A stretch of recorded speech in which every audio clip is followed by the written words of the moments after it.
Alors, il est 20h30. Merci à toutes et tous de votre ponctualité. Le quorum est atteint et nous avons deux pouvoirs ce soir.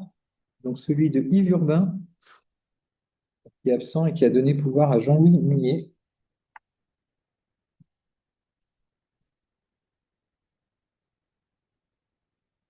Celui de Brigitte Dumoulin, qui a donné son pouvoir à Nicolas Fertin. Les gardes ici.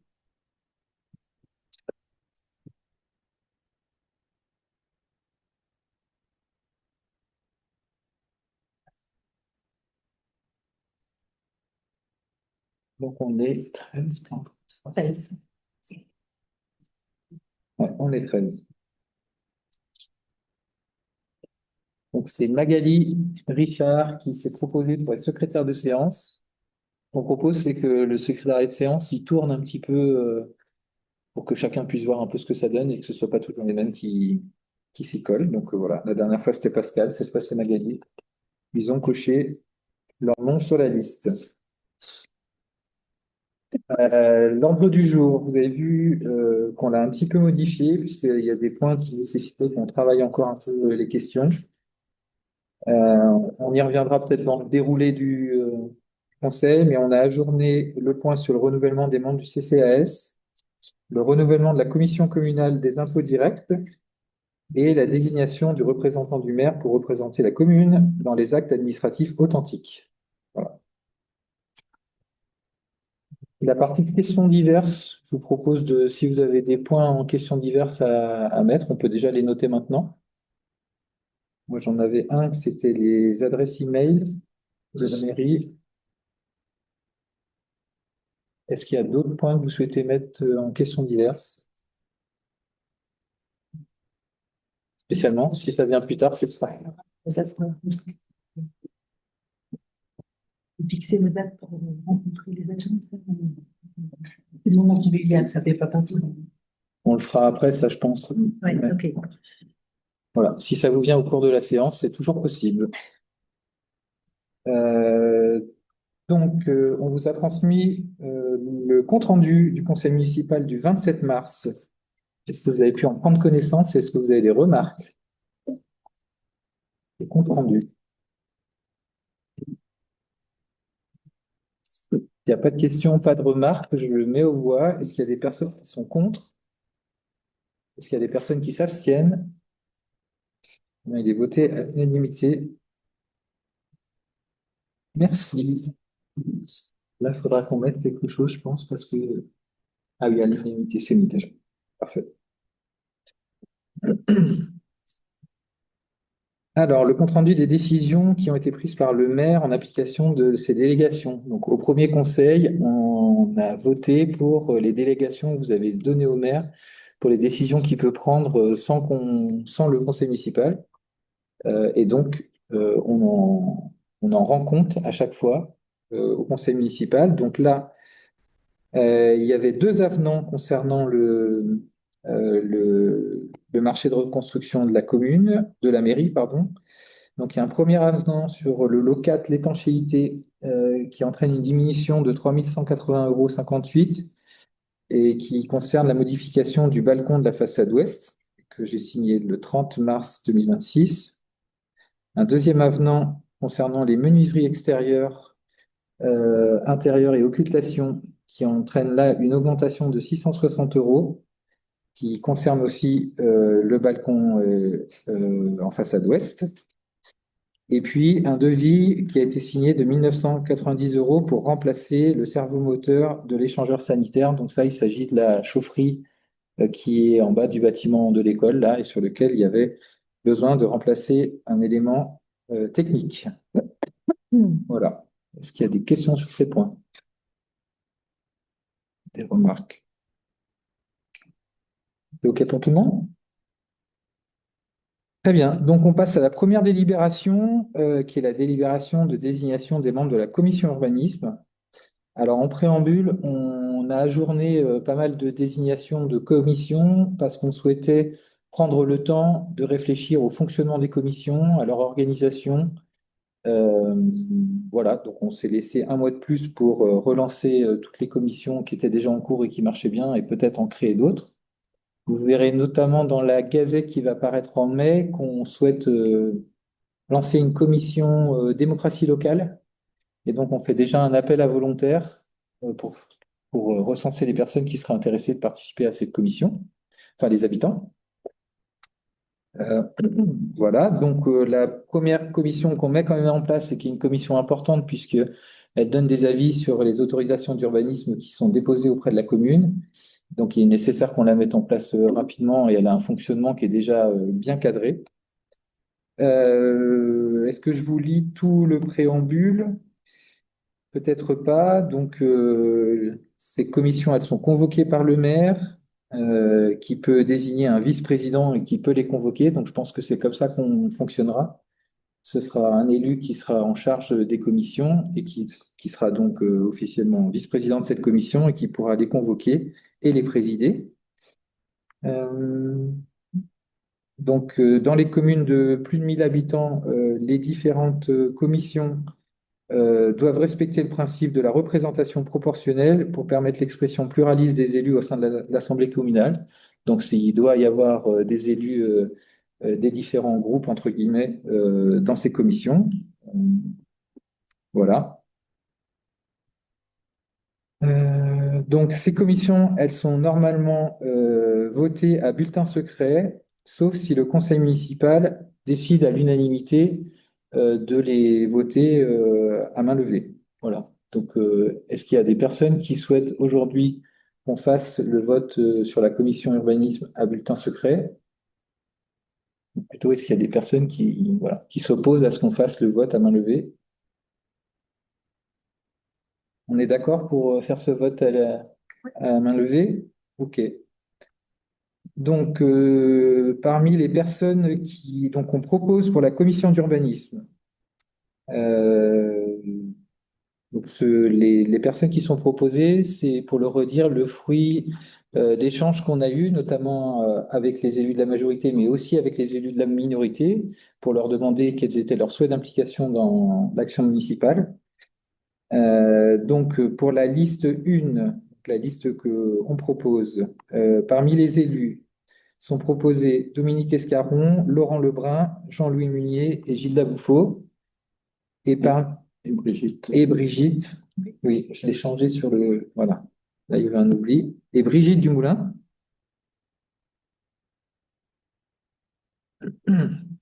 Et donc, parmi les personnes qualifiées qu'on souhaite aussi intégrer à cette commission, il y a Catherine Pelaine, Gilles Delarosa, Alain Pajon et finalement Hugues de Montal m'a dit qu'il ne souhaitait pas prolonger l'aventure.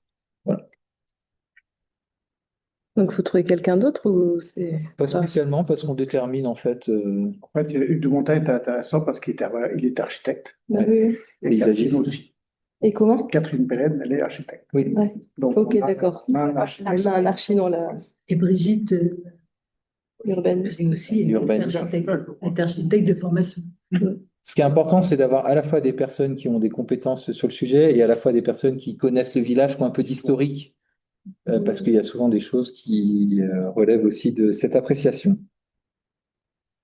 Voilà. Est-ce qu'il y a quelqu'un qui souhaite présenter une autre liste? Est-ce que c'est possible?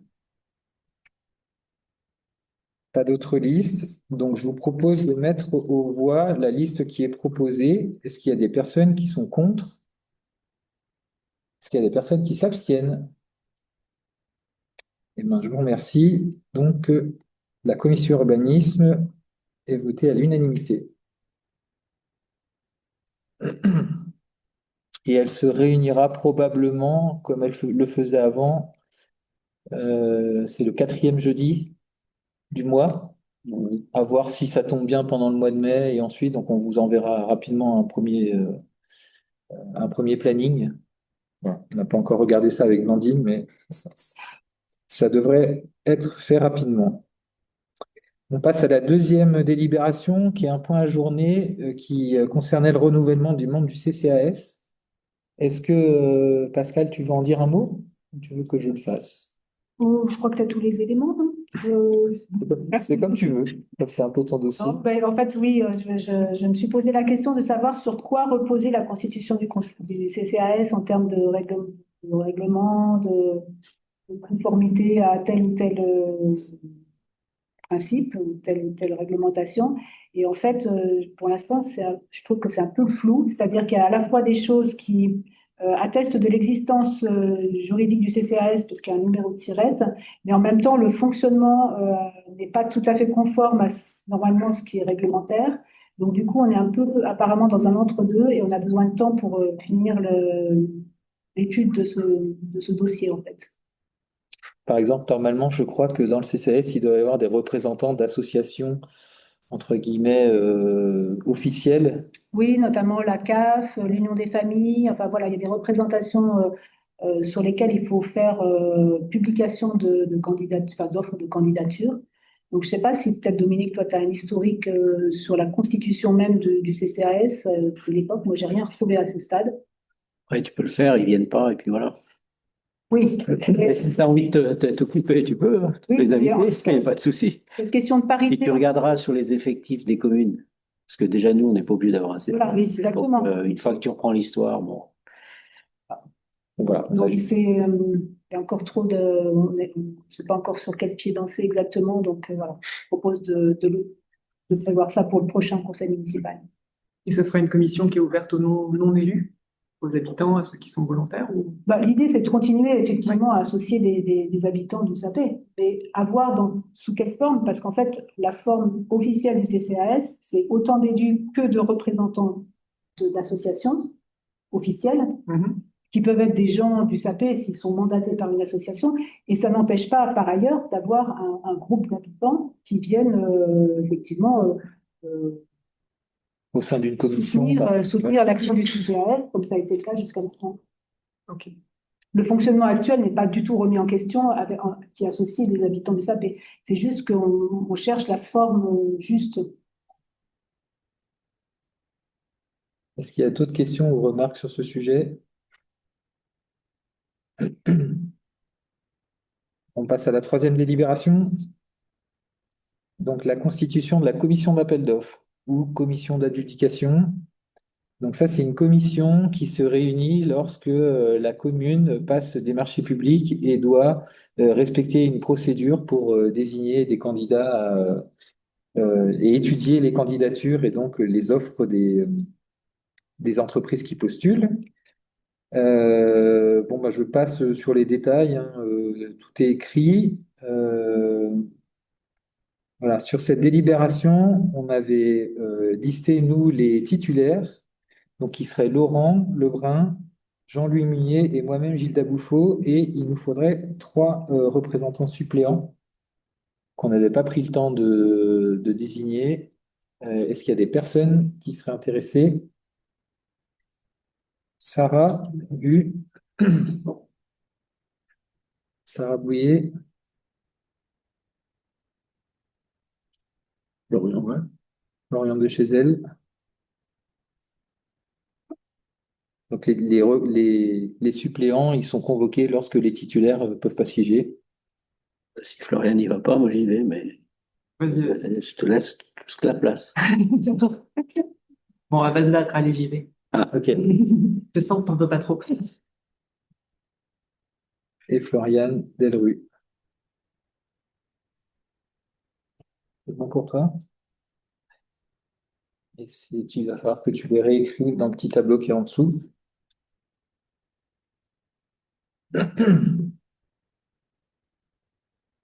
Voilà, je ne crois pas qu'il y a le même formalisme que pour la commission d'urbanisme. Ah si, sauf si le conseil, voilà. Il y a aussi une histoire de vote à bulletin secret, sauf si l'unanimité du conseil décide de ne pas y recourir. Est-ce qu'il y a des gens qui s'opposent à ce qu'on fasse un vote à main levée pour cette commission d'appel d'offres? Pas d'opposition? Ok. Donc, je vous propose de mettre au voie donc, la liste qui est constituée en membres titulaires par Laurent Lebrun, Jean-Louis Munier, Gilles Bouffot, et en membres suppléants par Sarah Bouillet, Florian de chez elle et Floriane Delru. Est-ce qu'il y a des personnes qui sont contre? Est-ce qu'il y a des personnes qui s'abstiennent? Eh ben, c'est adopté à l'unanimité. Merci.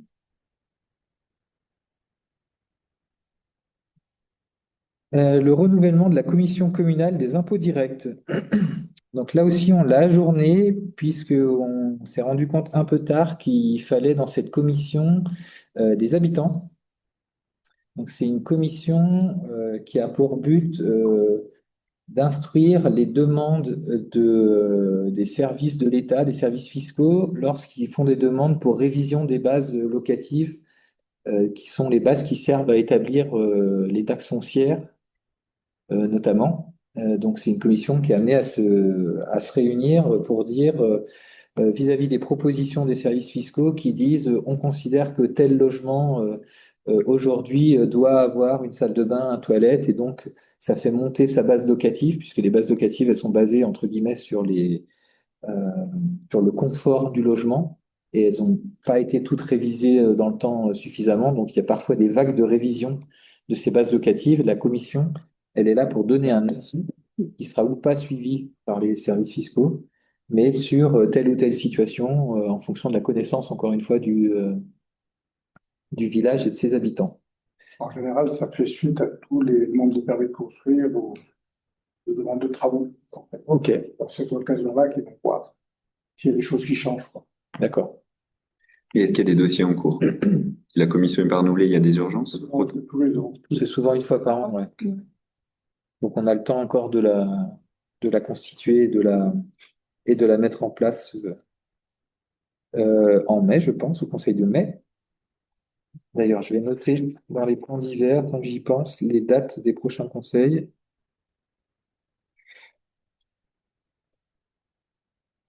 Voilà, donc ce point, il est ajourné. On passe à la délibération numéro 7. Oui, Alexis. On avait parlé aussi d'une commission intercommunale des impôts directs. Oui. C'est encore autre chose du coup, où il y a eu une clarification par rapport à ça? Alors, attends.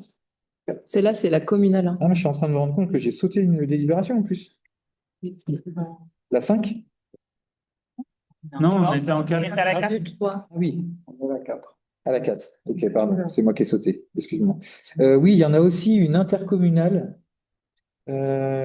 qui, je crois. Il n'est pas dans le tableau suivant. Ouais, je vais revérifier avec Margot. C'est vrai qu'il y en a une communale et il y en a une intercommunale aussi. Je suis sûr qu'on est concerné. C'est pas Je nous. dirais, hein. Elle nous voit a pas dit la qu'il y avait les deux ouais, sur lesquels il fallait qu'on se positionne. Ouais, et Mais on par l'avait contre, l'intercommunal, il n'y a pas d'habitants, C'est juste des élus et un élu, là, je crois, du SAPEC qui siège dans une commission intercommunale qui doit avoir un peu les mêmes attributions, mais plus à l'échelle métropolitaine, j'imagine. Ah ouais? Elle se réunit tous les 15 ans. Bon. Parce qu'il y a des éclipses de À soleil. mon avis, c'est la MI qui doit désigner pour le compte du préfet. Les représentants. On va revérifier. Mais c'est vrai qu'il y a un moment, on l'a vu dans un tableau et que Ça là, existe, elle mais n'y est plus. Ok, excusez-moi, j'étais passé de l'autre côté. On passe à la délibération numéro 5, donc la désignation des délégués de la commune aux organismes extérieurs et intercommunaux. Donc, on est représenté dans un certain nombre d'institutions, de syndicats, d'associations et de comités d'orientation. Donc, on élit au sein du conseil municipal les personnes qui vont nous représenter au sein de ces institutions. Ce que je vous propose, c'est, donc là, on les a tous nommés dans un tableau. Je vous propose de faire par petits blocs et d'échanger ou de débattre par bloc. Donc, le première institution et non moins importante, c'est le Parc naturel régional de Chartreuse.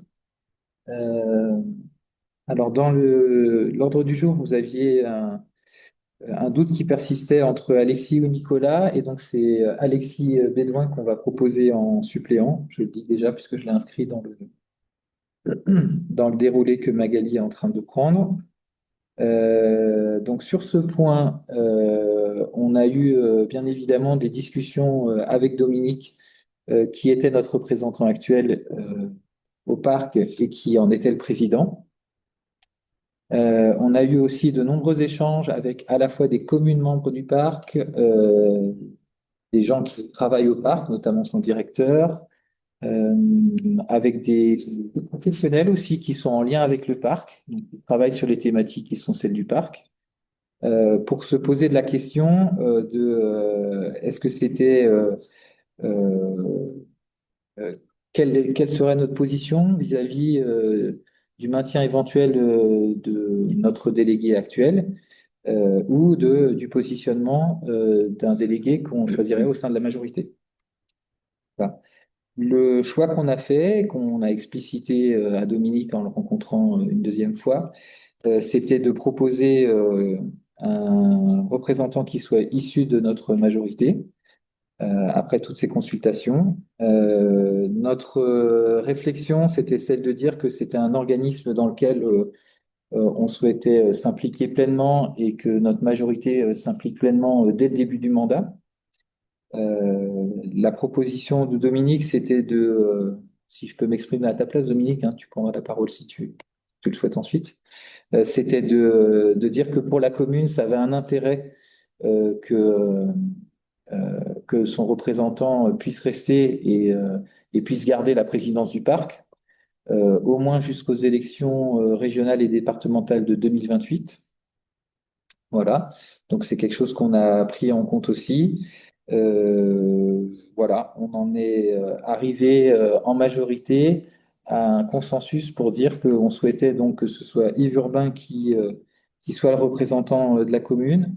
D'une part parce que c'est une institution qu'il connaît déjà un petit peu puisqu'il a été représentant lors d'un mandat précédent, que c'est une thématique sur laquelle il est très motivé et sur laquelle il pourra consacrer du temps. Donc, il pourra aller au contact du parc, de ses équipes, des acteurs socioprofessionnels pour mieux comprendre comment ça se passe, quels sont les appels d'offres ou les appels à candidature pour des subventions qui sont en cours. Euh, voilà, donc on a fait ce choix qui n'était pas un choix simple et c'est pas un choix qu'on a fait à la légère, juste avec un positionnement purement politique. C'est un choix qu'on a pesé et donc ce soir, ce qu'on vous propose, donc, c'est en titulaire Yves Urbain et en suppléant Alexis Bédouin. Est-ce qu'il y a des prises de parole ou des prises de position? Ouais, déjà, sur le principe, il n'y a pas de candidature. Si, on peut faire des candidatures. Oui, oui. J'allais y venir après. Ouais, non, je sais pas comment, c'était pour savoir comment ça se passait. J'énonçais quelle était notre position et ensuite, bien sûr, il y a des candidatures qui peuvent être diverses. Ok. Je voulais d'abord qu'on ait un temps d'échange si c'était souhaité pour qu'on puisse débattre de ce sujet et ensuite appeler aux candidatures s'il y en a des différentes que celle qui est proposée. Mon point de vue, c'est qu'on aurait pu garder Dominique parce que le fait qu'il soit président est une grande chance pour le village. C'était l'intérêt. Mhm. Donc, sachant que ça allait durer encore 2 ans, et après, on verra bien. Ok. Il y a deux choses quand même que je souhaite dire. La première, c'est que contrairement à ce que tu as affirmé, tu n'as pas entendu, tu as décidé. C'est pas pareil. Entendu, c'est-à-dire? Non, quand on entend les choses, on les intègre. Là, tu as décidé ce qui est ton choix. Moi, je rejoins tout à fait ce que dit Laurent. Dans cette affaire, vous ne faites pas que désigner un représentant de la commune qui va assister aux comités syndicaux, c'est-à-dire qui va être le délégué qui fera partie de la centaine de délégués. Il sera un parmi les 72 communes, les 7 EPCI, les 3 villes-portes, les 2 départements et la région. Sachant que départements et régions ont de nombreux élus. Hein. Donc en fait, vous envoyez quelqu'un qui va pas faire toutes les missions que tu imagines qu'il va pouvoir, que tu espères qu'il fera. Un délégué n'a pas forcément toute cette facilité. Donc comme le dit Laurent, bah, vous perdez un sacré avantage. Cet avantage, c'est ce qui a permis au SAPE de passer la quasi-faillite dans laquelle on était.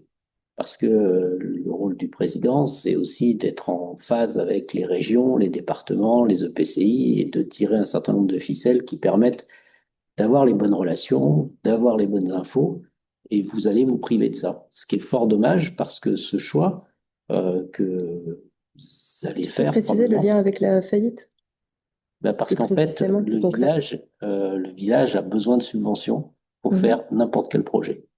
Et donc, les subventions, pour arriver à en avoir, pour arriver à les développer, ben, il faut être au contact, il faut avoir des relations, et c'est pas si facile que ça. C'est pas si facile que ça.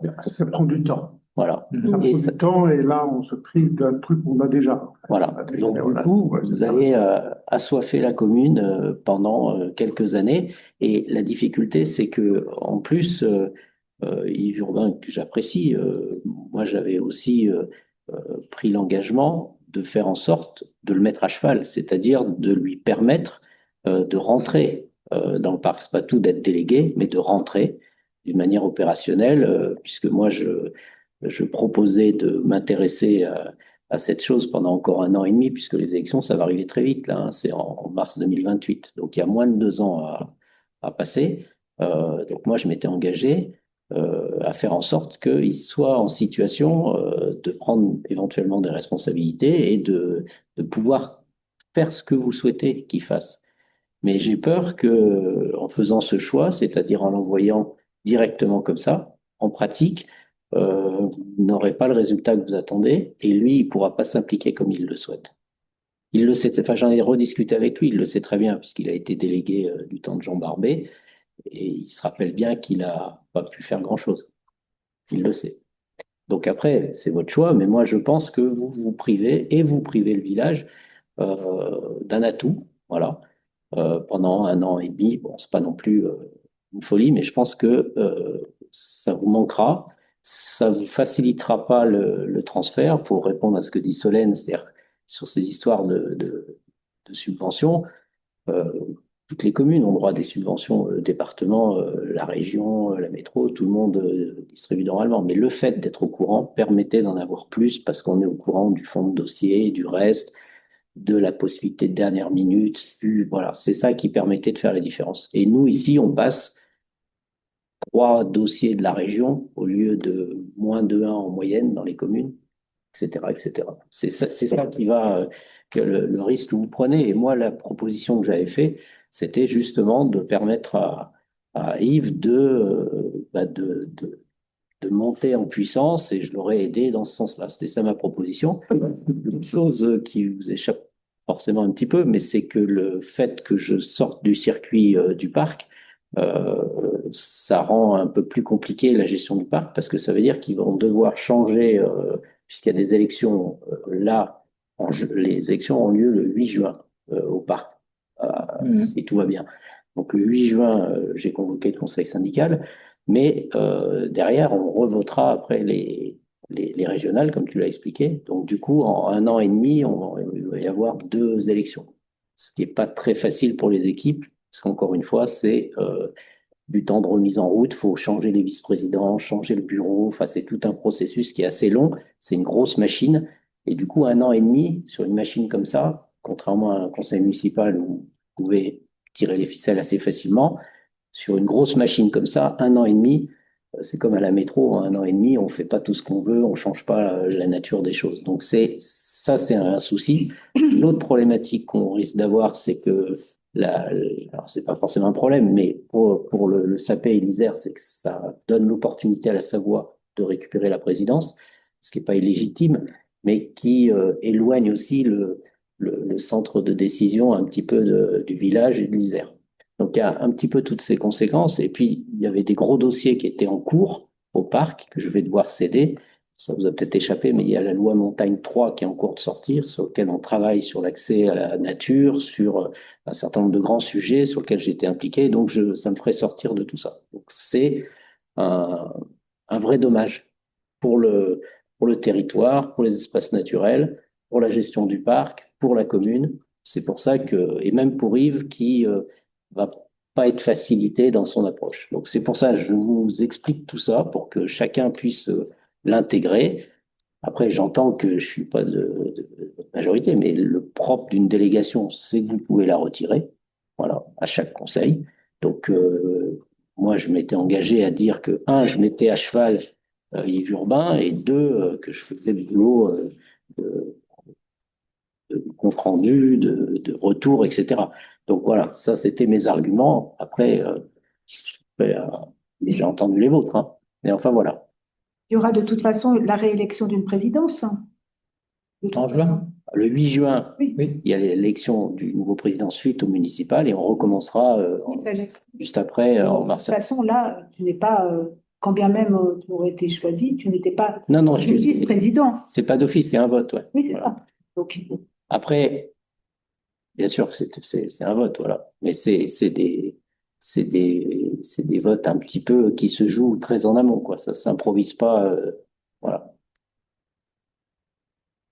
Donc c'est pour ça que je sais aussi parce que c'est la région et les deux départements ont la quasi-majorité. Donc c'est dans les élus à ce niveau-là, avec les vice-présidents, que ça se discute pour proposer un candidat qui a une chance de gagner, quoi. C'est comme mais ça que comme ça se tu passe. disais, ça peut être aussi du côté de la Savoie.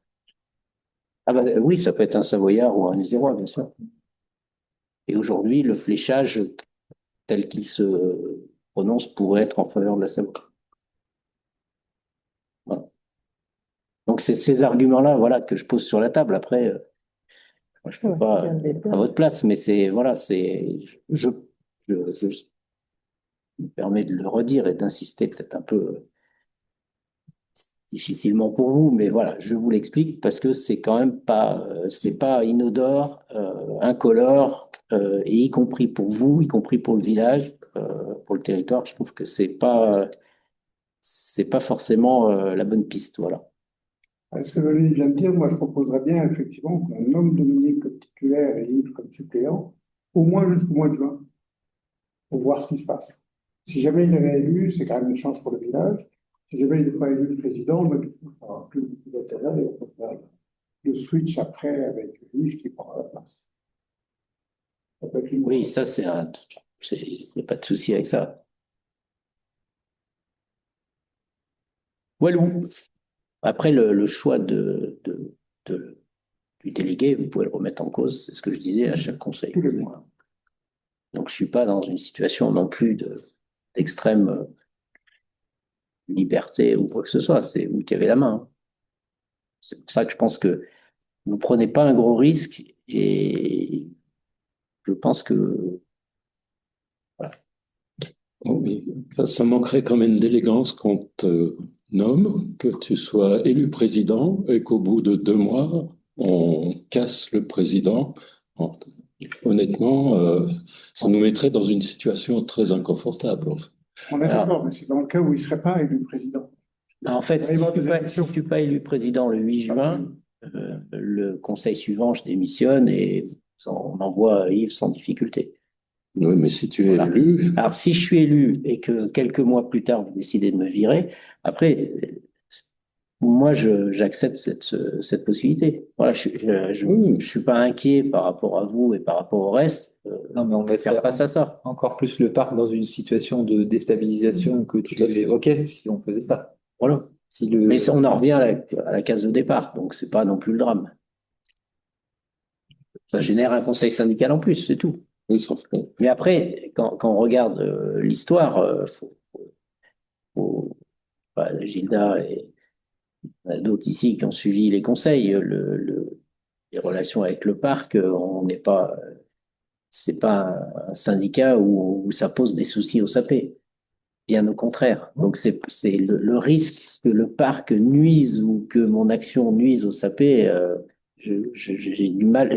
J'ai beau réfléchir, je vois pas comment je ferais quoi. Non, c'était pas ça. C'était que dans le cas où effectivement tu serais nommé, tu serais président et le tuilage qu'on a été imaginé Ouais. avec Yves se passe pas comme on l'avait imaginé D'accord. et qu'on considère que le contrat n'était pas rempli entre guillemets, pour nous révoquer la représentation en ton nom au parc, ça aurait été redéstabiliser le parc et encore à une échéance plus proche des élections de 2028, puisque ce serait pas aujourd'hui à 2 ans, mais à 1 an et demi ou à 1 an. C'est ça qu'on... Et avoir une chance d'avoir le président du parc au sein de ce conseil pèse pas dans la balance. Bien sûr que ça a pesé. En fait, contrairement à ce que Dominique a dit au départ, on a entendu les différents points de vue, on a pris le temps de consulter de nombreuses personnes On s'est aussi réunis en majorité, c'est un point qu'on a débattu pendant plus d'une heure pour peser le pour et le contre, et à la fois euh, sur les implications que ça pouvait avoir, et aussi des retours qu'on a eus des personnes à qui on a parlé. Voilà, le parc n'est pas trop inquiet de renouveler sa présidence même tous les 2 ans, parce que c'est quelque chose qu'ils ont l'habitude de faire. C'est une routine. Je comprends que forcément, il y a des habitudes à remettre en place, il y a un bureau à reconstituer, des vice-présidents à reformer un petit peu, mais c'est des choses qu'ils savent faire, et eux, ils sont pas, entre guillemets, à dire que ça va complètement déstabiliser le fonctionnement du parc de faire ça. Voilà. Pour répondre, par exemple, à cet argumentaire. Non, mais c'est Voilà, pas mais c'est nous, on déstabilisé. perd une chance. Oui. Hein? C'est nous qui perdons une chance. C'est le SAPEC qui perd une chance. C'est ça le truc. Le parc, il rebondira toujours. Je suis pas inquiet. Oui, mais ça faisait partie des arguments à un moment. Oui, enfin, pour moi, l'argument existe. C'est-à-dire aujourd'hui, il y a un changement qui va dans tous les cas exister puisqu'on va changer le bureau, on va changer une partie des vice-présidents. Donc, assurer la continuité, c'est pas non plus complètement aberrant pour les équipes. Après, c'est pas un argument décisif, je l'entends bien. Après, pour le saper, là, franchement, ça peut être très lourd, quoi. Et ça, comme dit Florian, quoi, c'est un. Ouais, ça me paraît important, oui, c'est une chance qu'on a, la probabilité qu'on ait une autre personne capable d'être élue président du parc aujourd'hui est faible. Donc là, on avait une chance avec Dominique et je trouve dommage de ne pas y aller. Après, je comprends les arguments, hein, mais je trouve ça dommage parce que ça a apporté beaucoup au SAP. Voilà. La présidence du parc, c'est ce que j'explique, c'est que il y a le parc, mais c'est les relations qu'on tisse avec la région, avec les départements, avec les députés, avec les sénateurs. Enfin, c'est tout un ensemble qui fait qu'on arrive quand même à faire tourner l'information et à faire bouger les dossiers pour de vrai. Et voilà, donc si moi je sors de tout ça, je sors. Mais après, la personne qui rentre, bah, faut longtemps pour entrer, parce qu'on n'est pas instantanément dans les souliers d'une région, de sénateurs, voilà, du département. C'est c'est- c'est- c'est sur plein de choses comme ça. Ça veut dire qu'il y a 12 ans, quand on a été élu, tous les dossiers qu'on posait de subvention, ils ne passaient pas. Jusqu'au moment où on a compris qu'effectivement, il fallait être en relation avec machin. Et puis là, du coup, tiens, bizarrement, c'est passé. Ça a pris 2 ans. Ouais, c'est-à-dire le temps que j'arrive président du Là, parc. C'est on comme a ça la que- chance de pouvoir éviter ces 2 ans-là et faire un pilage avec qui je pas, et pas du coup en pleine possession de tout le réseau dans 2 ans. Ouais, je vous invite peut-être à faire une suspension de séance, à en parler entre vous, mais je pense que c'est quand même c'est un peu lourd. Est-ce qu'il y a d'autres personnes qui souhaitent s'exprimer sur le sujet ou par rapport à ce qui s'est dit?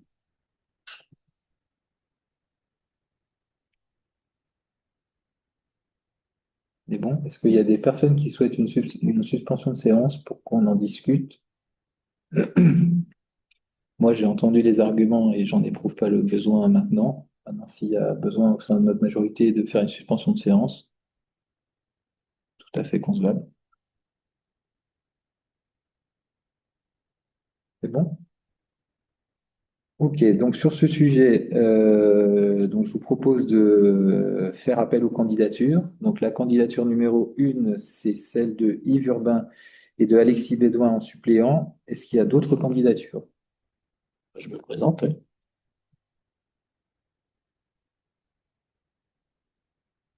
Donc Dominique Escaron en titulaire. Je pense qu'il faut un suppléant pour que la liste soit entre guillemets complète. Bah, idéalement, il faudrait que ça soit Yves. Bah, c'est Yves. Ben, est-ce qu'il est volontaire? N'étant pas présent, N'étant pas présent, lui, il ne peut pas se porter candidat. On ne peut pas le porter Bah, candidat t'arrives bien à le porter candidat, là. Il n'est pas présent. parce qu'on en a parlé avec Ne lui. parlez pas mieux, pas plus. Oui, mais Non, ça n'a pas plus de valeur. alors C'est peut-être la personne à qui il prend le pouvoir qui. un Je sais pouvoir, pas, ça se passerait comme ça. Oui, voilà, ça me paraît meilleure un piste. pouvoir pour dire qu'il est d'accord pour être suppléant, pour être titulaire, je veux dire. oui, d'accord. Mais est-ce qu'il serait d'accord pour être suppléant de Dominique sur On n'a rien une dit, liste hein. candidate? Il y a une autre candidature. Ouais, j'y vais. Floriane? Ou s'il faut un nom, oui.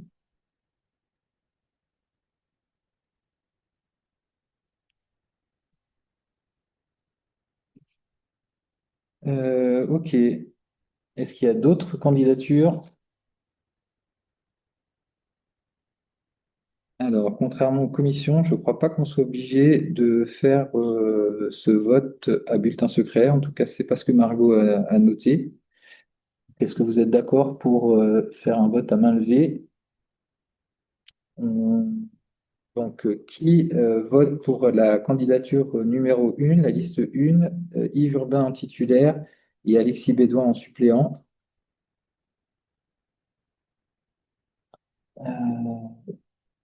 Ok, donc avec les pouvoirs, ça doit faire 12.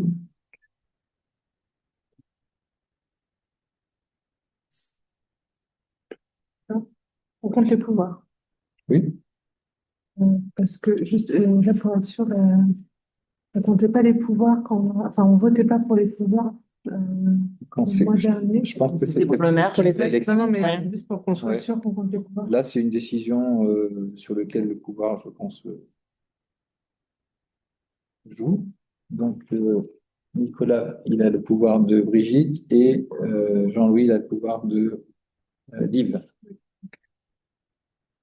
Ok, donc maintenant, qui vote pour la liste numéro 2 avec Dominique Escaron en titulaire et Florian Delru en suppléant? 3. Donc, Laurent, je pense Faut que noter, ouais, je pense qu'il faut que tu notes. Ouais. Avec les noms. Ouais. Ok.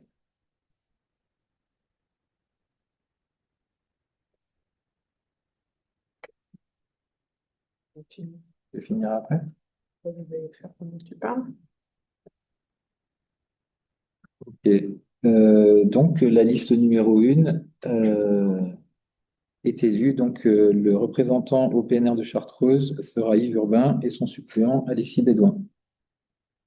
Je pense que dans le formalisme, on aurait pu détailler les représentations pour que ce soit plus simple à gérer dans les délibérations ensuite. Je vais faire. Tu le fais comme ça dans le délibéré?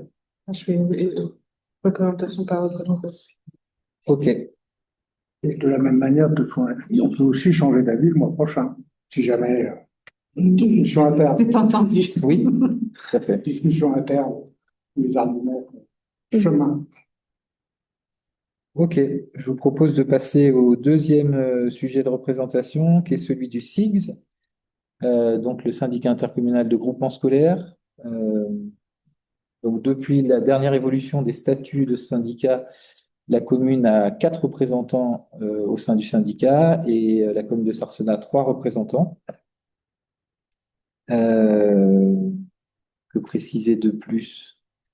Tout le monde connaît le sigle, hein, c'est le syndicat qui gère la compétence éducation pour les communes du Sapet de Sarcenat.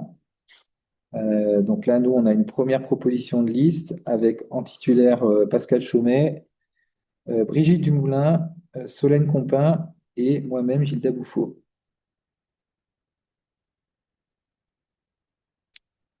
Est-ce qu'il y a des candidatures alternatives? Je vais pas constituer une liste. Oui, parce que ce qui est un petit peu choquant dans cette proposition, c'est que, encore une fois, vous faites ça entre vous, quoi. C'est-à-dire l'ouverture, proposer aux autres, c'est le néant, là.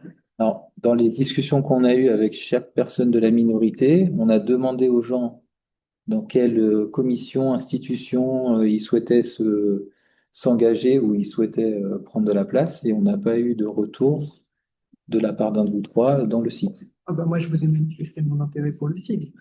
Alors, c'était pas exactement ça, mais je ne voudrais pas retranscrire l'échange qu'on a eu. Mais c'est pour nous, on l'a pas interprété comme ça. D'accord. Vous avez dit que tu avais un intérêt oui, sur les RH et sur la masse salariale. Ouais, pas RH, non, j'avais dit sur les finances et Les sur le finances et sigle les pour RH. finaliser le sigle, de revoir les animations pour les enfants, on a parlé de ça. Je me souviens que tu parlais du site. Ouais. Donc ça, c'est la première observation. Et la seconde, moi, je suis un petit peu quand même étonné qu'il y ait des gens, qu'il y ait des enfants qui siègent dans ce syndicat qui va voter les tarifs appliqués à leurs propres enfants. Parce que quoi, ça ferait. Tu sous-entends, il y a un. Je sous-entends rien. Non, mais c'est quoi le problème? Bah, je l'ai expliqué. Le problème, c'est qu'il y a des gens qui vont être amenés à voter combien payent leurs enfants à la cantine. C'est pas forcément ou alors il se désengage de toute opération qui vise les finances du cycle. Donc c'est un peu compliqué quand même. Jean-Louis, il voulait prendre la parole. Est-ce que je peux faire une analogie? Est-ce qu'il est normal que moi, je vais voter tout à l'heure sur les impôts et je les paye au SAPEI? Il y a peut-être un conflit d'intérêts, en fait, du même type que celui dont tu parles. Moi, je crois pas. Si, parce que je suis partie prenante dans la décision et en même temps, ça me concerne. Oui, mais tout le monde paye les impôts. Enfin, Non, moi, je ne paye pas pour la cantine des enfants. Donc, si vous décidez, par exemple, de baisser le tarif, vous allez faire des économies, mais pas moi. Donc, c'est pas pareil. Alexis qui voulait prendre la parole. Moi, j'aurais juste envie de prendre le contrepoint et d'être plutôt très rassuré de savoir qu'il y avait des parents qui ont des enfants qui sont dans le SIX. Et je me trompe peut-être, mais j'imagine que c'est une manière d'améliorer le fonctionnement du SIX, justement. On sait que c'est une institution qui a pu être compliquée dans la gestion vis-à-vis de son personnel, vis-à-vis de la relation avec les parents sur les dernières années. Et il me semble plutôt intéressant d'avoir justement l'avis des parents dans l'organe décisionnel.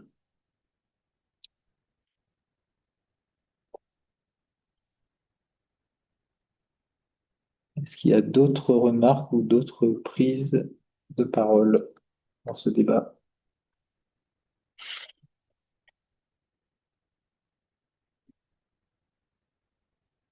Je pense que c'est une question que le SIG devra se poser quand il sera constitué, effectivement. Est-ce que les parents d'enfants sont légitimes à voter des tarifs qui ensuite ils s'appliqueront?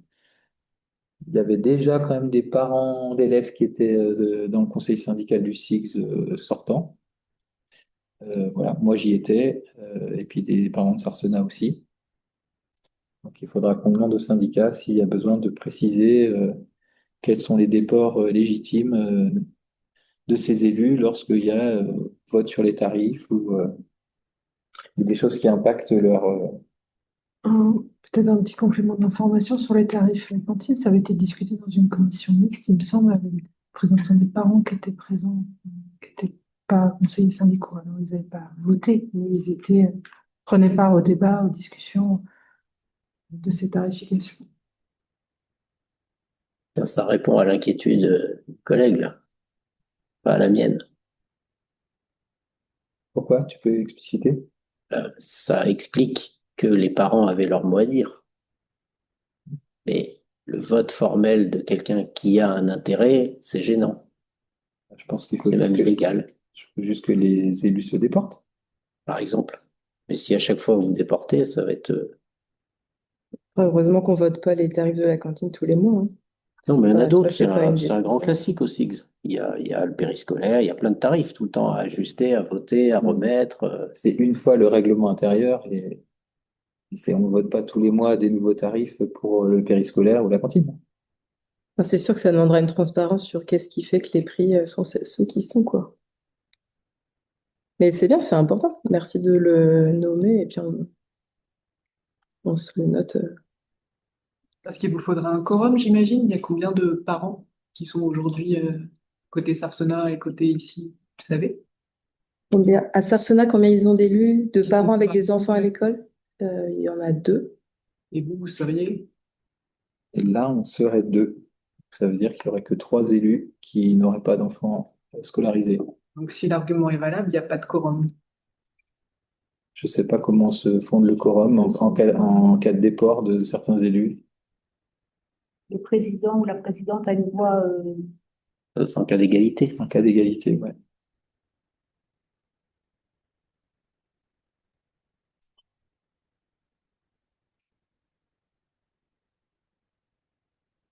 Bah, écoutez, ce que je vous propose, c'est qu'on mette cette liste ou s'il y en a une autre aux voix et qu'ensuite le conseil syndical se réunisse. Et si ça pose un souci formel après analyse, eh ben, on sera amené à désigner des nouveaux représentants pour éventuellement sortir de cette impasse réglementaire.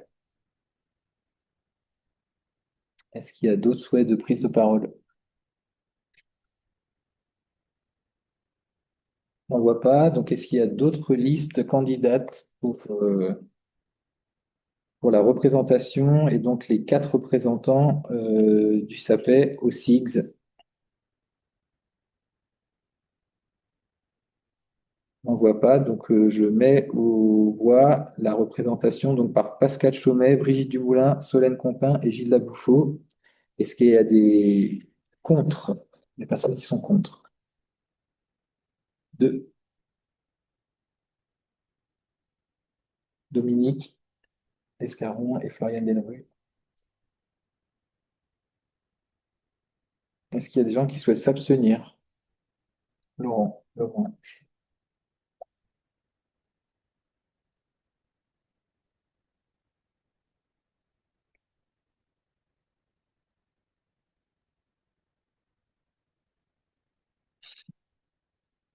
C'est bon? Oh, ouais, vas-y. Ouais. Je te dis si c'est pas Et bon. donc, 12 voix pour. La liste est adoptée. Je passe à la représentation suivante, la maison forestière. Donc, la maison forestière, c'est un syndicat qui gère la maison qui est mise à disposition du garde forestier, qui est au SAPE. Voilà, ce qu'on propose, c'est de nommer Yves Urbain en titulaire et Jean-Louis Munier en suppléant. Est-ce qu'il y a d'autres candidats pour cette représentation? Je n'en vois pas. Je la mets aux voix. Est-ce qu'il y a des personnes qui votent contre? Est-ce qu'il y a des abstentions? Donc ça, c'est voté à l'unanimité.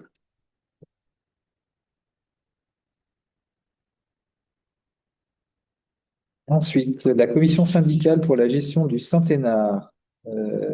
Donc, on est dans un syndicat avec la commune de Coran pour la gestion de ce lieu. Aujourd'hui, on n'a pas beaucoup d'informations sur comment il fonctionne, sur quelle est un peu la propriété qu'en ont les communes. Voilà, donc c'est quelque chose qu'il va falloir qu'on creuse un peu. Je suis en train de voir qu'il y a une erreur. Munier, oui, il est 2 fois. Ouais. Il est titulaire suppléant. Qu'est-ce que j'ai fait quand on a fait ça? Exagéré. Non, ça fait beaucoup, ouais. C'était Nico. Non, il est déjà. Il est déjà. Nicolas Fertin, donc il est proposé en titulaire. Jean-Louis Munier. C'est Laurent qui avait été proposé en suppléant, c'est pour ça. Ah oui. Oui. Oui. Non, il était proposé en titulaire, je m'étais dit, mais ça ne l'intéressait pas finalement. Pas spécialement. Donc il nous faudrait un suppléant donc pour être suppléant avec Florian. Est-ce qu'il y a quelqu'un qui serait candidat? Je veux bien s'il faut. Mais si. Non, franchement, Alexis, Magali? Rachikoumi? Alexis? Ou Magali? Alexis, très bien. Béton Alexis, suppléant numéro 2. Si tu peux le changer dans le tableau. Bien sûr. J'ouvre les candidatures. Est-ce qu'il y a une liste candidate? On n'en voit pas, donc je vous propose de mettre aux voix. Donc titulaire Nicolas Fertin, Jean-Louis Munier et suppléant Florian Dechesel et Alexis Bédoin. Est-ce qu'il y a des personnes qui votent contre? Est-ce qu'il y a des personnes qui s'abstiennent? Donc, c'est unanimité, merci.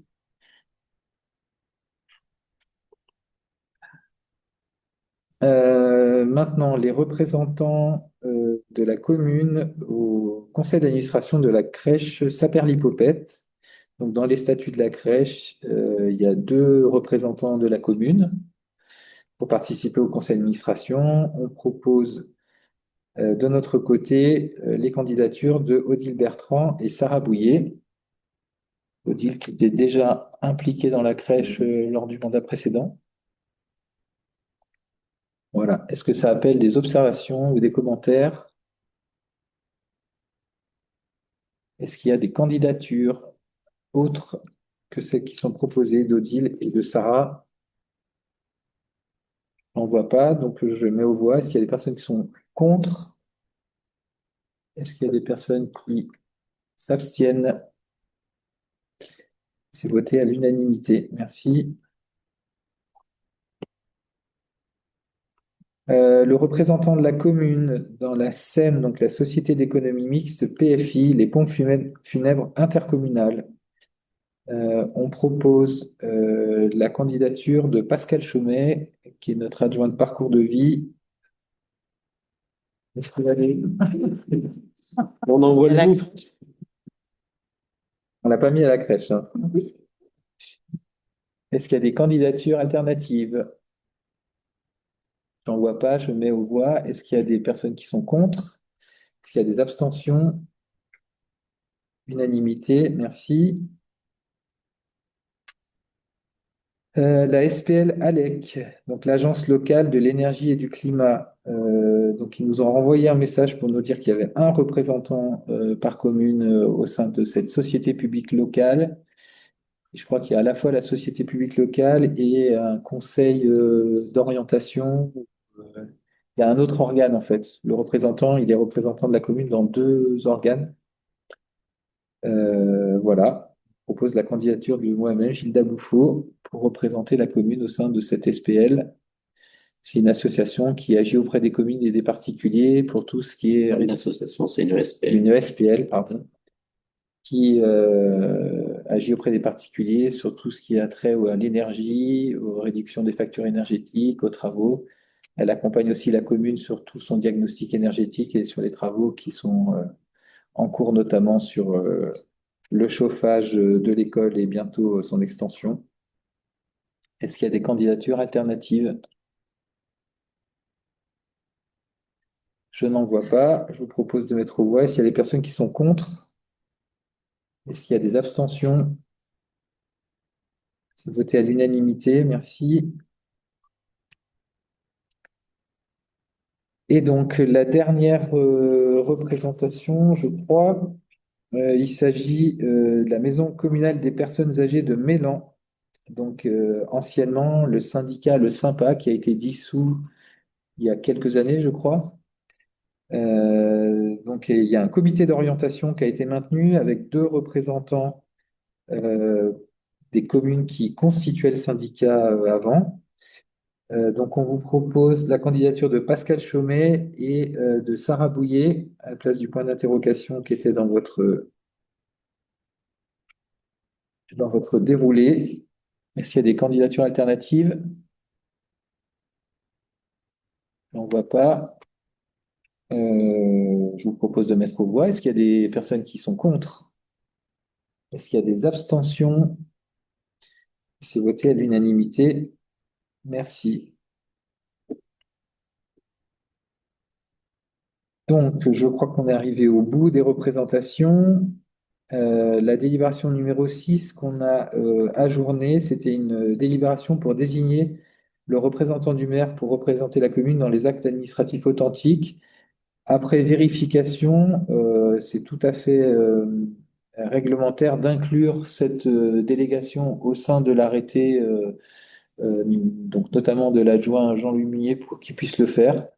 Voilà. Il y avait un doute sur le fait qu'on puisse le mettre dans l'arrêté, et Blandine et Margot l'ont regardé, donc on a modifié l'arrêté de délégation de Jean-Louis pour qu'il puisse représenter le maire dans les actes administratifs authentiques. Donc on a supprimé, annulé cette délibération.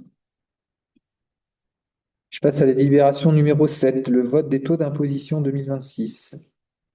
Donc, le conseil municipal est tenu de fixer chaque année les taux d'imposition qui s'appliquent aux trois taxes suivantes: la taxe foncière sur les propriétés bâties, la taxe foncière sur les propriétés non bâties et la taxe d'habitation sur les résidences secondaires et les locaux vacants. Donc, en 2025, le conseil municipal avait voté les taux comme suit, donc 57,1% sur le bâti, 70,49% sur le non bâti et 18,56% pour la taxe d'habitation sur les résidences secondaires. Peut-être que tu pourrais rajouter, excuse-moi, dans le texte 57,1% sur la taxe foncière sur le bâti. Peut-être préciser que c'est la taxe foncière. Un peu un raccourci. Et la taxe d'habitation pour les résidences secondaires avec une majoration de 60%. Donc nous, ce qu'on a proposé, c'est de maintenir ces taux d'imposition, d'une part parce que le budget 2026, il avait été fait sur ces bases, et donc il est équilibré aujourd'hui avec ces bases. Et nous, on n'a pas encore pris le temps d'étudier d'éventuelles modifications ou de changements substantiels qui qui pourraient avoir comme incidence de modifier les taux de taxes foncières.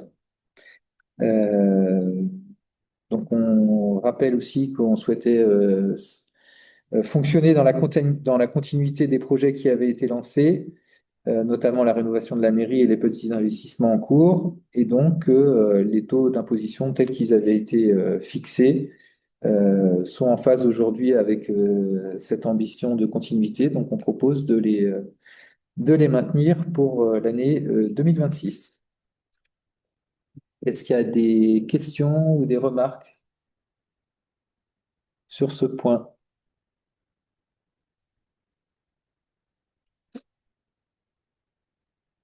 Donc, je vous propose de mettre aux voix les taux de taxes foncières sur les propriétés bâties 57,1, taxes foncières sur les propriétés non bâties 70,49 et taxes d'habitation sur les résidences secondaires et les locaux vacants 18,56 avec une majoration de 60%.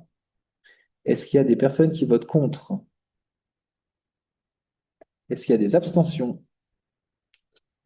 Donc, c'est un vote à l'unanimité. Merci.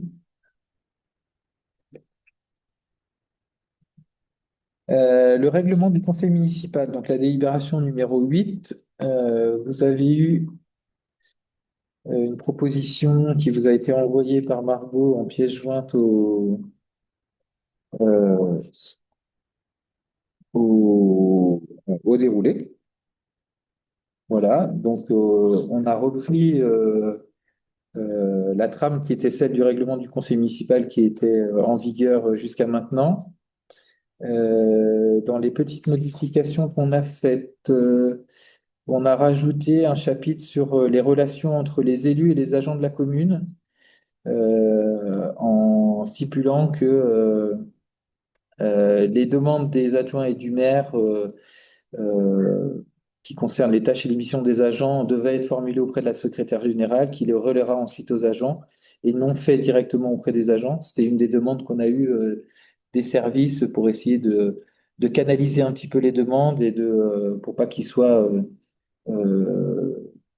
entre guillemets dérangés un peu trop souvent par des demandes à la volée et qu'il y ait un peu un canal de travail qui soit institué.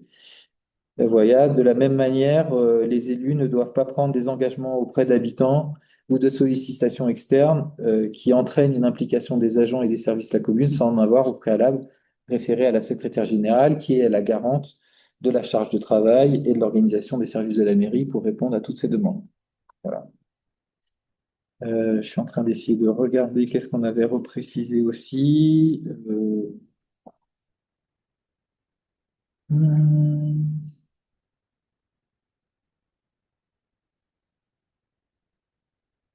Donc, principalement, c'était ce point-là.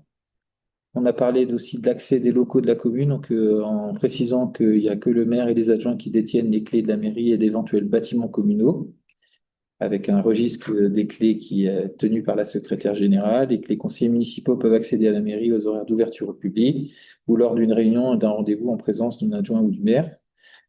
Et puis sur le même sujet, sur l'accès aux documents ou aux éléments sur les projets en cours, je crois que ça, on l'a maintenu et peut-être repréciser un petit peu que s'il y a des demandes d'avoir accès à des documents, bien sûr, c'est légitime de la part de tous les élus et qui doivent en faire une demande auprès du maire et qui organise la manière dont ces documents, par les services de la commune, sont mis à disposition des élus.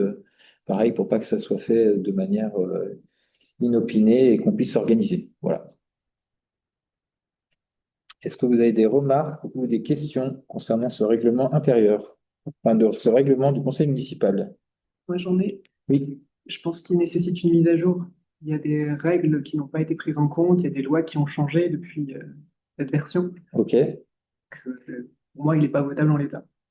Et t'as quoi comme par exemple? Ouais, très bien. Je veux bien faire votre boulot, mais je ne vais pas vous voler de mon aide sur certains sujets, donc on vous laisserai étudié. Mais t'as même pas un exemple ou quelque chose qui. Ah bah, Tu dis juste qu'il n'est pas à jour, quoi. il est pas à jour. Typiquement, ça, c'est plus nécessaire. C'est quoi ça? Les signatures, De c'est plus à nous présence. tous de signer. Donc, qui signe des délibérations, c'est pas tous les élus. Alors là, on ne signe pas les délibérations, c'est le Sur le règlement, c'est marqué les délibérations, comment c'est tourné, mais sont signées par tous les élus. Pour moi, c'est uniquement le secrétaire et le maire, le secrétaire de Ce qui est le séance, cas, le oui. maire. Euh, Où est-ce que c'est? Hum, Est-ce que tu te rappellerais à quel article c'était? Comme on l'a eu hier, je l'ai lu très vite, donc je n'ai pas tout retenu. Ouais. Les délais étaient un peu courts. Oui, ça, on s'en excuse et on va s'améliorer pour la prochaine fois, autant dans la Donc, j'ai convocation. souvenir qu'il y a ça, il y a quelque chose sur le budget, le délai de communication des documents au budget. Il y avait deux, trois autres points. Je sais Donc, pas, signature des délibes et délai pour le budget. à minimum, il y en avait deux.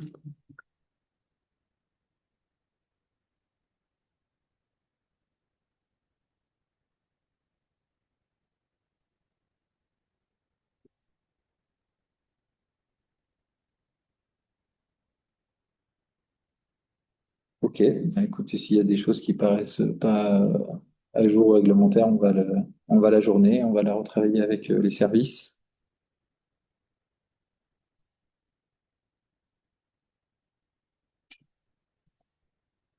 Et je comprends que tu veuilles pas faire ce travail, mais si jamais tu as envie de faire un mail derrière en disant, juste en pointant les paragraphes qui te semblent pas corrects.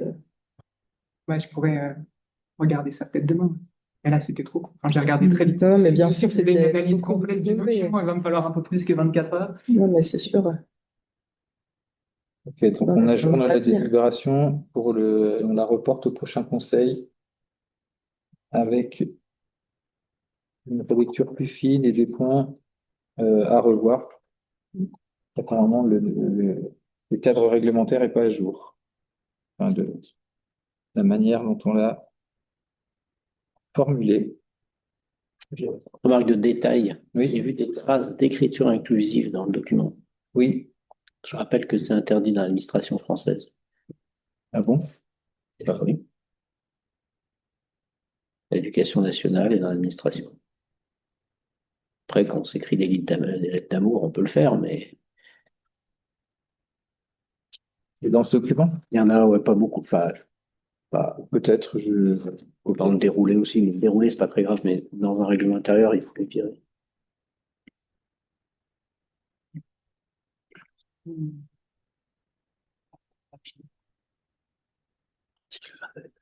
Hein? Article 27. C'est ça.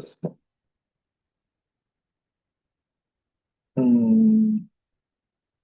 Ah, d'une adjointe ou d'un adjoint, c'est ça. Ok. Très bien. Donc, on va retravailler ce règlement et le reporter pour la prochaine fois avec vos retours. Pas de problème. L'ordre du jour est épuisé. Donc, le conseil est officiellement. La séance est levée à 21h40. Vous avez des questions diverses? Il n'y a pas de pile. Oui, si. Mais on fait des questions diverses après? Oui. Bah, la séance, c'est des. Ah, les questions diverses sont dans la séance. Ouais, en général. Ok. Très bien, très bien. Donc moi j'avais deux points. Le premier, c'était les adresses mail. Donc on a créé à chaque conseil municipal une adresse mail prénom.nom@sapé-mairie.fr. Le but pour nous, c'était de pas utiliser vos mails perso et de clarifier la manière dont on s'adresse à chacun des conseillers municipaux. Si vous avez des soucis pour y accéder par rapport aux codes qui vous ont été transmis ou des difficultés de rapatrier ça sur votre email, n'hésitez pas à de nous faire un message pour qu'on puisse trouver quelqu'un qui vous accompagnera soit dans les services, soit au sein du conseil municipal.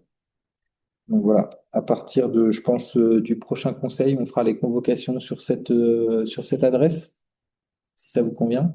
Oui, ça fonctionne. Ça fonctionne, ouais, tout le monde? Enfin, en tout cas, n'hésitez pas. S'il y en a pour qui ça fonctionne pas, ou c'est compliqué, ou qui ça marche pas, ou qui savent pas comment y accéder, euh, envoyez-moi un petit message et puis on trouvera une solution. Les dates des prochains conseils que je voulais vous proposer au regard du mois de mai et de ce qui va suivre. Donc, on a travaillé en réunion exécutive. On a eu les dates par mail, hein, il me semble. Ah oui, elles ont été envoyées par mail. On les a, ouais, c'est noté. Ok. 21 mai, je rappelle, 18 juin et un juste avant le début des 9 congés. juillet. 9 juillet. Voilà, ok, c'est vrai que ça a été envoyé par Margot. Est-ce qu'il y a d'autres points de questions diverses que vous souhaitiez mettre à la discussion? Moi, j'en aurais une pour la composition du CCAS. Je sais qu'il y a une personne qui attendait une réponse. Est-ce que vous avez des délais ou des idées de quand Ben, on est vers les gens candidats? Ouais. Tu veux le dire, Pascal? Une personne, tu parles d'une Qui était candidate pour Des habitants? manifester à l'accueil, oui, oui, j'ai recensé son nom, il n'y a pas de souci.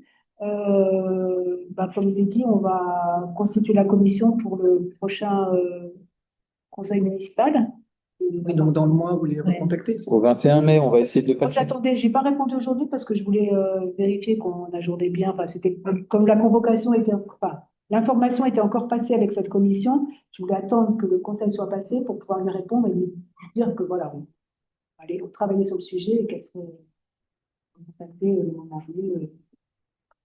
Ok. J'attendais le conseil de ce soir pour faire. Est-ce qu'il y avait d'autres besoins d'éclaircissement, de questions diverses? D'habitude, on faisait un petit point sur l'avancement des travaux. Est-ce que tu as des infos sur l'avancement des travaux de la mairie? C'est Jean-Louis qui a participé aux réunions de chantier. Est-ce qu'il y a des choses significatives, des surprises ou des... Enfin, vous étiez au courant des mauvaises surprises antérieures. Ceci dit, on a enlevé les lignes de vis sur la toiture. Ça a économisé 10 000 euros. En fait, et on est quand même dans la légalité.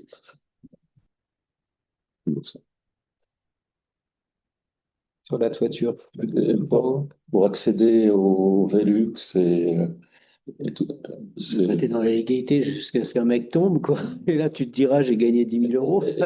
Excuse-moi, c'est pas moi qui ai pris la décision. D'abord, c'est les architectes et ils ont vérifié qu'il y avait des crochets intermédiaires qui étaient suffisants pour ce type de problématique de sécurité. Mais, voilà. Côté planning, on a Côté planning, bon, pas de rien de nouveau. La grue a été démontée. Vous avez tous vu. Non, il y a quand même une préoccupation, c'est celle du marché qui souhaiterait revenir assez rapidement sur la place du village. Ouais. Donc, on travaille déjà pour voir si les vendredis de mai qui vont être fériés, le 1, le 8 et le 15, comme il n'y aura pas d'activité théoriquement sur le chantier, on pourrait replacer le marché dans la zone qui est aujourd'hui ouverte au public, là, plus le devant du parking. Ça, c'est une demande qui a été faite. Il faut qu'on regarde si on peut prendre de l'électricité pour ceux qui en ont besoin sur le chantier. Enfin, il y a un certain nombre de petits points à régler. Et puis discuter avec l'architecte pour qu'il puisse nous dire, enfin le groupe d'architectes pour qu'il puisse nous dire quand est-ce qu'on pourra redire aux marchands qui peuvent revenir sur la place sans qu'il y ait de risque pour la cohabitation de ces deux activités. Voilà. Ils aimeraient avant l'été, on n'est pas sûr que ce soit possible. Voilà, c'est ça le dilemme. Est-ce qu'il y a d'autres points, d'autres questions, d'autres remarques? On avait discuté donc au téléphone d'un sujet de chemin. Est-ce que ça a pu avancer un petit peu? Est-ce que tu as des infos là-dessus Oui, alors je ne sais pas si c'est un sujet qu'on évoque là. Non, mais c'est pour savoir s'il y aura réponse en fait aux demandeurs. C'est un sujet sur lequel on avance, qui n'est pas un sujet simple, donc ça ne va pas se faire tout de suite. Okay. Voilà. Et il est informé au fur et à mesure des... Oui. Okay. Il y avait une commission chemin ou voirie. Ouais. On la conserve. Nous, on a le souhait de vouloir maintenir les commissions qui fonctionnaient bien et qui souhaitaient continuer leur travail, hein. Donc, elle va sûrement se prolonger si on trouve un élu qui est prêt à la mener. Et, voilà, mais il n'y a pas de souci. Ouais. Il y a des choses qui avancent pour justement, notamment le chemin depuis le col de Vence jusqu'au Sapet, là. Il y a eu des petites avancées pour voir où étaient les verrous et comment on pourrait les lever.